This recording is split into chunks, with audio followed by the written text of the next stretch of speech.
বিশ্বমঞ্চে মহাকাশ গবেষণায় নিজেদের নেতৃত্ব ও সক্ষমতা আরও সুদৃঢ় করতে চাঁদেও স্থায়ী অবস্থান পাকা করছে যুক্তরাষ্ট্র। চলতি বছর মার্চ মাসে পৃথিবীর একমাত্র এই উপগ্রহটিতে স্থায়ী ঘাঁটি তৈরি করার প্রকল্প ঘোষণা করেছিল নাসা। এবার সেই প্রকল্পের অগ্রগতির তথ্য প্রকাশ করল সংস্থাটি। বিস্তারিত ডেস্ক রিপোর্টে।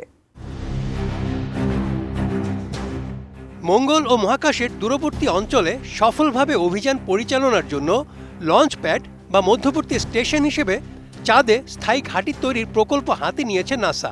পাশাপাশি মহাকাশ গবেষণায় নিজেদের আধিপত্য বিস্তার, চাঁদের দক্ষিণ মেরুর খনিজ সম্পদ আহরণ এবং গভীর মহাকাশের পরিবেশ নিয়ে গবেষণাই প্রকল্পটির মূল লক্ষ্য। 2026 সালের মার্চ মাসে শুরু হওয়া এই প্রকল্পের কাজ কতটুকু এগিয়েছে, এবার সেই তথ্য জানালো নাসা। ব্রিটিশ সংবাদ মাধ্যম বিবিসি এক প্রতিবেদনে জানিয়েছে, চাঁদে প্রস্তাবিত স্থায়ী ঘাঁটি তৈরির জন্য রোবট চালিত যেসব যন্ত্রপাতি ও ড্রোন ব্যবহার করা হবে সেসবের ছবি ও বিবরণ এবং প্রস্তুতকারী কোম্পানিগুলোর নাম প্রকাশ করেছে নাসা। এসব কোম্পানির মধ্যে মার্কিন ধনকুবের এবং বিশ্বের বৃহত্তম ই-কমার্স সাইট Amazon.com এর প্রতিষ্ঠাতা জেফ বেজোসের মালিকানাধীন ব্লু অরিজিনের নামও রয়েছে। চাঁদে স্থায়ী ঘাঁটি তৈরি করতে গত মার্চে $20 বিলিয়ন একটি প্রকল্প ঘোষণা করেছিল নাসা। সেই ঘোষণায় বলা হয়েছিল, আগামী 2032 সালের মধ্যে চাঁদের দক্ষিণ মেরু এলাকায় একটি পারমাণবিক ও সৌরশক্তি চালিত ঘাঁটি নির্মাণের সিদ্ধান্ত নিয়েছে মার্কিন মহাকাশ গবেষণা সংস্থাটি। ভিতরে বাইরে চকোলেটে ডুবিয়ে কোরমান চকোলেট জাদু মাখা স্বাদ। নাসার প্রশাসক জ্যারেড আইজ্যাকম্যান বলেছেন, নতুন এই পরিকল্পনার মাধ্যমে যুক্তরাষ্ট্র আর কখনো চাঁদ হারাবে না। বিশেষজ্ঞদের মতে, চাঁদে স্থায়ী ঘাঁটি গড়ে তুলতে পারলে সেখানে বৈজ্ঞানিক গবেষণা চালানো, মূল্যবান খনিজ সম্পদ আহরণ এবং ভবিষ্যতে মঙ্গল গ্রহে যাত্রা আরও সহজ হবে। যুক্তরাষ্ট্রের প্রেসিডেন্ট হিসেবে ডোনাল্ড ট্রাম্পের মেয়াদ শেষ হবে 2029 সালে।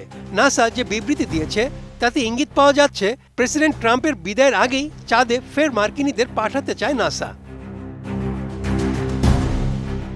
এই প্রকল্পে নাসা ইগনিশন মুন বেস কর্মসূচি 3টি ধাপে বাস্তবায়নের পরিকল্পনা করেছে। প্রথম ধাপে মানুষ পাঠানোর আগে চাঁদের দুর্গম এলাকা অনুসন্ধান ও মানচিত্র তৈরির জন্য পাঠানো হবে রোবোটিক ল্যান্ডার ও বিশেষ ড্রোন।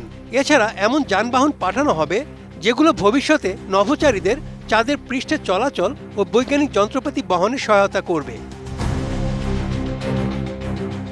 পরবর্তী ধাপে নাসা চাঁদে সৌর বিদ্যুৎ ও পারমাণবিক শক্তি কেন্দ্র নির্মাণ করতে চায়। এর মধ্যে থাকবে ফিশন রিঅ্যাক্টরও। 2032 সালের মধ্যে নভোচারীদের জন্য আধা স্থায়ী আবাসন নির্মাণের লক্ষ্য নির্ধারণ করা হয়েছে। পাশাপাশি বিশেষ রোভারযান নভোচারীদের দীর্ঘ দূরত্বে চলাচলে সহায়তা করবে। চাঁদের দক্ষিণ মেরু অঞ্চলকে বিশেষ গুরুত্বপূর্ণ মনে করা হচ্ছে, কারণ সেখানে বরফ আকারে জমে থাকা পানির অস্তিত্ব রয়েছে বলে ধারণা করা হয়। এই পানি ভবিষ্যতে পানীয় জল, অক্সিজেন এবং জ্বালানি তৈরিতে ব্যবহার করা যেতে পারে। তবে এই লক্ষ্য অর্জনে নাসার সামনে বড় প্রতিদ্বন্দ্বী হয়ে উঠেছে চীন। চীনও 2030 সালের মধ্যে মানুষকে চাঁদে পাঠানোর পরিকল্পনা নিয়ে দ্রুত এগিয়ে যাচ্ছে।